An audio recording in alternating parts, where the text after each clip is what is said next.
Seamos directos, Vecinos ya no da risa, o al menos ya no tanta como antes. Punto.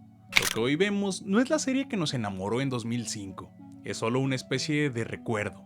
Es una cáscara vacía que Televisa rellena cada año con guiones reciclados porque le sale más redituable mantenerlo así que arriesgarse a crear algo nuevo. Pasamos de una crítica social ácida, de personajes que eran espejo de nuestras propias miserias, a una serie de confort genérica que solo sirve para tenerla de fondo mientras lavas los trastes o revisas el celular. Se convirtió en el refrito de sí misma, y lo peor es que en ese proceso destruyeron la mística de un edificio que alguna vez fue el centro del universo cómico en México. Hoy vamos a analizar el ascenso, la gloria y la triste decadencia de la serie que pudo ser legendaria, pero prefirió ser eterna. Vamos a descubrir en qué momento exacto fue el punto de quiebre y por qué, a pesar de los pesares, seguimos regresando a verlos. Esto es Máquina Terrestre. Para entender el tamaño de la caída, primero hay que recordar la altura del salto. Es 10 de julio de 2005. Eugenio Derbez, en la cima de su poder creativo en Televisa, decide traer a México un concepto que estaba rompiendo todo en España. Aquí no hay quien viva. Aquí no hay quien viva, aquí no. Pero Derbez y su equipo de guionistas, encabezado por nombres como Jorge Garza y el legendario Gus Rodríguez, no hicieron un simple copiar y pegar. Adaptaron la neurosis española a la picardía mexicana. El primer episodio de Vecinos se llama, irónicamente, Aquí sí hay quien viva, marcando la pauta de lo que sería el programa, un ecosistema de personajes que, más que vecinos, parecían estar condenados a compartir el mismo purgatorio. La premisa era sencilla pero poderosa, las diferentes vicisitudes de varios vecinos que comparten un edificio habitacional. Y esos problemas engloban a todos, no era la historia de una sola familia, era la historia de un organismo completo. Teníamos subtramas en cada departamento, pero todas colisionaban en el pasillo o en juntas de vecinos. Y en el centro de ese caos, como el motor que hacía que todo estallara, estaba Germán Martínez, el conserje. Interpretado por un Lalo España que venía de otros proyectos entre los que se encuentra Otro Rollo y que aquí encontró el papel de su vida.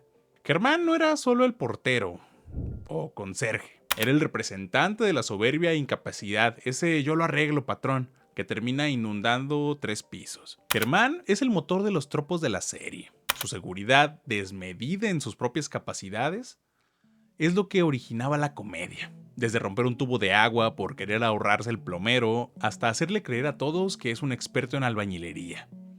El hecho es que Germán mete al edificio completo en problemas con su propia irresponsabilidad y eso es una constante. Lo que hacía que las primeras temporadas fueran oro puro era la honestidad de sus personajes. Los personajes de vecinos no eran buenos, se caían mal, se criticaban espaldas, eran clasistas, envidiosos y tramposos. Tenías a Doña Magda, interpretada por Macaria. Es el arquetipo de la mujer aspiracional que vive en una fantasía de grandeza mientras su esposo, Arturo, interpretado por Moisés Suárez, cuenta los centavos y saca adelante a su familia con 2 trabajos. También con los López tenemos a Alejandra, interpretada por Dani Perea, la hija de Magda y Arturo que pertenecía a la subcultura gótica, vistiendo de negro y escuchando a bandas como Cadáver Putrefacto. Y también a Marco, interpretado por Badir Derbez, el otro hijo de los López, un chico wannabe fresa que como su madre no tiene los pies en la tierra acerca de su clase social.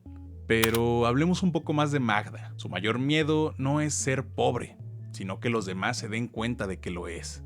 Además de que la considero fascinante porque me parece más tridimensional que otros personajes, porque aunque al inicio parece solo una villana plana, solo interesada en escalar socialmente, el guión nos dejaba ver que muy en el fondo tiene sentimientos. Como por ejemplo cuando se pelea con su hija Alejandra. Pero si Magda y Arturo representaban la apariencia, en el departamento de junto teníamos la representación de la nostalgia militar, y hablo de Don Roque, interpretado por el eterno Polo Ortín. Don Roque no era solo un viejito cascarrabias, era un exmilitar que vivía en glorias pasadas de guerras que solo ocurrían en su cabeza, acompañado siempre por Rambo, un oso de peluche que para él era un sargento de élite. Aquí el guión hacía algo brillante, nos mostraba la vulnerabilidad de la tercera edad en México. Don Roque era el abuelo que repite las mismas historias y que se aferra a un pasado de gloria para no enfrentar un presente donde a veces podría sentirse que su tiempo ya pasó. Y a su lado estaba Vanessa, interpretada por Roxana Castellanos, su hija, una veterinaria profesional con un gran corazón que le daba lo mismo albergar a un loro como a una cabra. La dinámica entre Roque y Vanessa era de cuidado, el cuidado de los hijos hacia los padres que vuelven a ser niños. La salida de Roxana Castellanos en la temporada 3 fue uno de los primeros avisos de que el elenco original era frágil, que cuando una pieza de este rompecabezas se mueve, el edificio entero empieza a crujir. Y hablando de piezas que mantienen el equilibrio, tenemos que pasar por el departamento de Silvia, la solterona del edificio, interpretada por Mayrín Villanueva. Silvia es un personaje que hoy veríamos con otros ojos, pero que en 2005 encarnaba una presión social durísima. La mujer profesional, independiente y guapa que a ojo de sus vecinos se estaba quedando. Pobre Silvita, está tan desesperada. Silvia era el sujeto normal en un manicomio. Su búsqueda incansable del amor, muchas veces cayendo en citas desastrosas con tipos impresentables, era el motor de su subtrama. Pero también era una crítica sutil a los estándares de pareja de la clase obrera en México. Silvia era víctima de las críticas y de la lástima fingida de todos en el edificio. Su personaje era vital para la retención porque todos queríamos que Silvia ganara. Queríamos que encontrara a alguien que no fuera un loco o un aprovechado.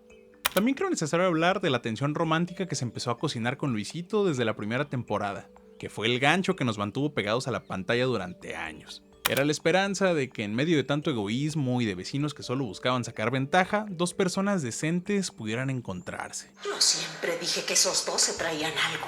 Y desde otro departamento se encuentran los Rivers. Frankie, interpretado por la leyenda César Bono, el director de cine frustrado que vive copiando guiones de películas ya existentes y presumiendo la única gloria, si es que se le puede llamar así, que tiene, su interpretación de un papel menor en La toalla del mojado. La toalla del mojado. Y Lorena, interpretada por Ana Berta Espín, la esposa que apoya el sueño de su marido de ser un gran director de cine, aunque eso signifique siempre pedirle prestado dinero a su padre. Y por supuesto, arrastrado a este sueño inalcanzable del caprichoso mundo del cine, se encuentra Benito, interpretado por Octavio Caña.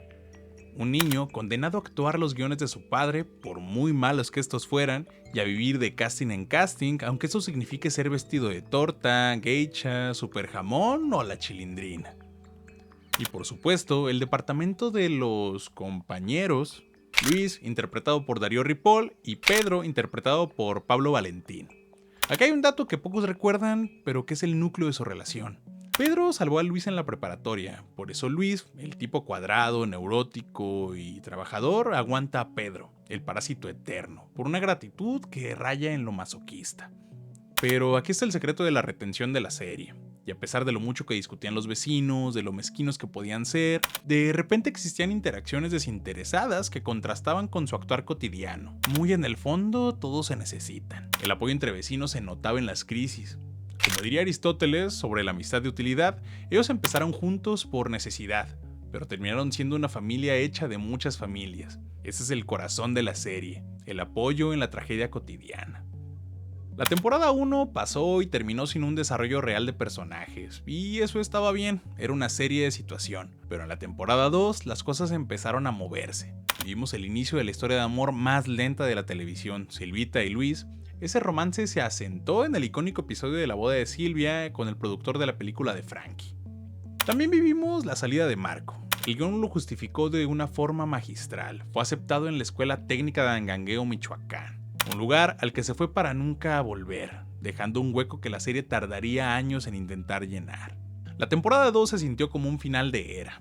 Dejó cabos sueltos, el anuncio del embarazo de Alejandra y tramas más complejas que apuntaban a generar un cambio real. Luego llegó la temporada 3 y aquí es donde Vecinos se atrevió a innovar. Salieron de los sets de televisión, empezaron a grabar en locaciones reales, algo que hasta ese entonces era nuevo para la serie. Los espacios que antes eran extensiones del set, ahora se sentían vivos. También he de mencionar que Vecinos nos dio memes icónicos como el "como dice la chaviza" de Don Arturo y mi favorito personal, el "sí le sabes" de Frankie Rivers. Se ve que sí le sabes, Luisito. La serie estaba en su peak, se atrevieron a meter personajes que funcionaban perfecto para mover la trama. El hijo adoptivo de Luisito, la Yeyis, Catita, la nana de Don Roque y Pato, la hija de intercambio de los Rivers. Era un universo en expansión, pero entonces llegó el silencio. El hiatus de 10 años y el punto de quiebre. Hay un hueco negro en la historia de Vecinos, un hiatus de casi 10 años, de 2008 a 2017. La temporada 3 termina y de repente, el edificio cierra sus puertas. Fue una mezcla de factores.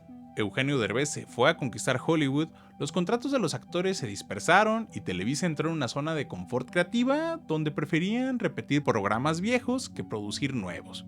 10 años después, en 2017, deciden que es hora de reabrir el edificio. Pero reabrir una serie después de casi una década es como intentar encender un coche que lleva 10 años parado. El motor simplemente se pega. La temporada 4 llegó con una presión mediática inmensa, pero también con una amnesia narrativa preocupante. Y aquí es donde tengo sentimientos encontrados y estoy seguro que no soy el único. Cuando la serie vuelve, lo primero que hace es destruir gran parte de lo construido. Pato ya no está, la Jace desapareció sin explicación real, pero el reto más grande no fue el casting, sino el tono. En 2005, Vecinos era una sátira social. En 2017 regresó como una serie de nostalgia. La transición a la temporada 4 marcó el paso de la innovación a la conservación. Ya no se trataba de ver qué nuevas locuras harían, sino ver que seguían siendo los mismos. Fue aquí donde creo que se cometió un error de diseño. En lugar de aprovechar el paso del tiempo para revolucionar a los personajes, por ejemplo un Luis más maduro o un Germán cansado de la vida, decidieron congelarlos en el tiempo. A esto sumémosle la sombra de Don Roque, el fallecimiento de Paul Ortín en 2016, justo antes de retomar las grabaciones, dejó a la serie sin su abuelo. La decisión de no sustituirlo fue un acierto ético, pero un golpe narrativo. El departamento de Don Roque se convirtió en un recordatorio de que el tiempo no perdona. Sin Don Roque y su inseparable Rambo, la serie perdió su ancla veterana. Sé que muchos dicen que la serie decayó ahí, pero la verdad es que no hay un punto concreto de quiebre. Fue más bien un proceso de erosión. El regreso trajo personajes nuevos: Rocco, Morris y la mamá de Luisito, Doña Jovita. Y aunque algunos son disfrutables, la serie también empezó a pecar de algo que antes no tenía: el estatismo. La temporada 4 fue el inicio de lo que yo llamo la era del confort. La serie dejó de buscar el clic de la risa por sorpresa y empezó a buscar el clic del reconocimiento. Ya no nos reíamos de lo que hacían, nos reíamos porque sabíamos qué iban a hacer. Y ese, amigos, es el principio de cualquier decadencia. Es curioso notar que en esa transición, la producción a cargo de Elías Solorio intentó compensar las ausencias inyectando nuevos personajes a un ritmo acelerado. Pero como dice el dicho, el que mucho abarca, poco aprieta. La serie actualmente sufre de sobrepoblación. Hay tantos personajes que las tramas se sienten diluidas, como un caldo con demasiada agua. Se perdió la claustrofobia deliciosa de las primeras temporadas donde todo pasaba en los pasillos y departamentos para darnos una serie de sketches inconexos que solo se unen por la dirección del edificio.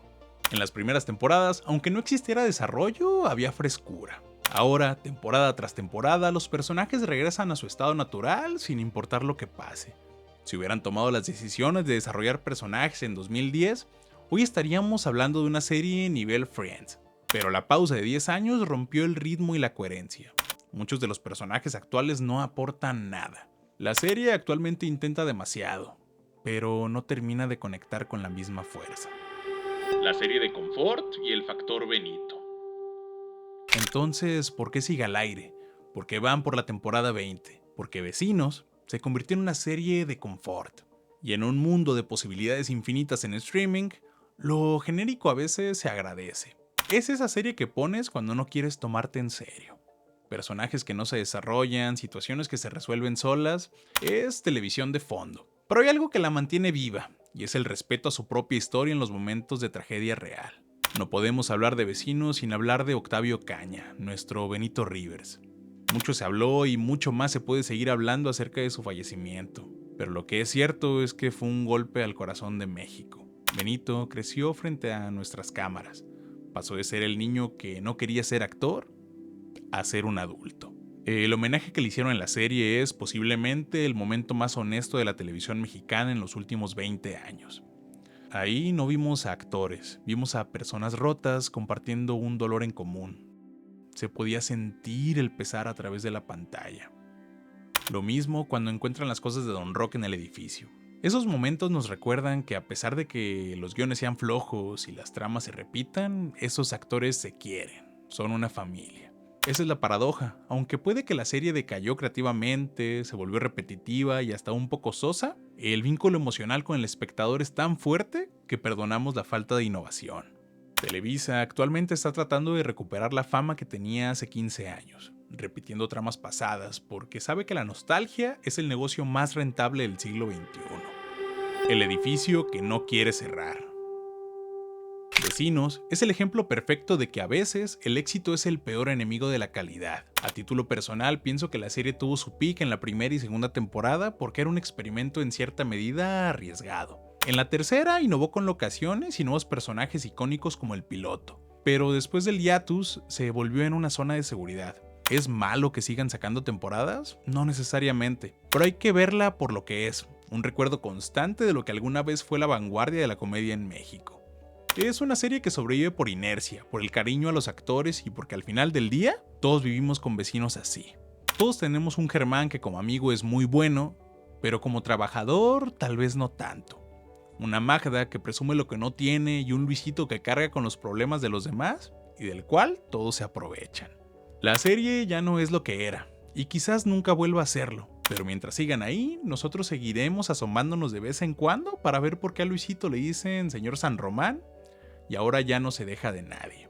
Vecinos es esencialmente una familia hecha de muchas familias, porque esos son, una familia, con todo lo que eso conlleva, con sus altibajos, sus enojos, malos entendidos, problemas, pero sobre todo, apoyo. Muchas gracias por llegar hasta aquí. Si te gustó el video, dale like, suscríbete y activa la campanita. Coméntame aquí abajo. ¿En qué temporadas te dejaste de sentir la magia de Vecinos? O si actualmente la ves, dime tus impresiones. ¿Cuál es tu personaje favorito de los nuevos? Ya sabes que yo leo todo. Ya sabes que puedes unirte al grupo donde sigue el cotorreo. Te dejo el link en la descripción. También quiero aprovechar para darles a ustedes las gracias por haber llegado hasta los 10,000 suscriptores. En verdad, muchísimas gracias por el apoyo. Esto fue Máquina Terrestre. Un saludo y chao. Yeah.